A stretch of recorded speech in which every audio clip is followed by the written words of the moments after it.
Mnogi znakovi ukazuju ljudima da treba da promene svoj život i sudbinu, da se vrate na svoje ranije staze ili da preduzmu novi korak ka boljem životu.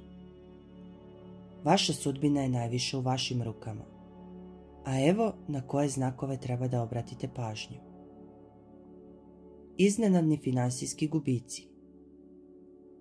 Kada se pojave iznenadni finansijski gubici, kao što su recimo kvar automobila, kvar na kućnim aparatima ili pridošla obaveza za stari zaboravljeni dug, to može ukazivati da vas univerzum upozorava da ste se previše opteretili materijalnim stvarima i da treba da pogledate život i kroz neke druge naočare.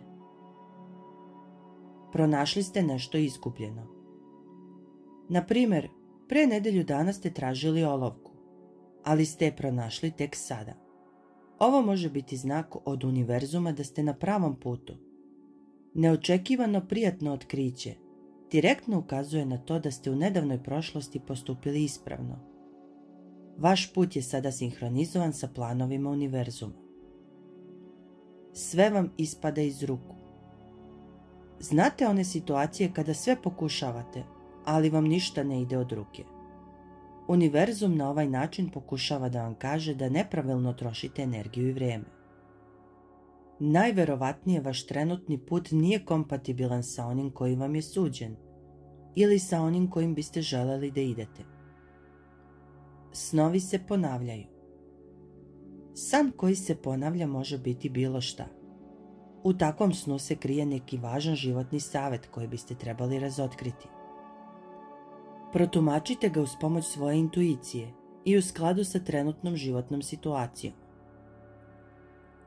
Upoznali ste novu osobu koja vam se čini poznatom.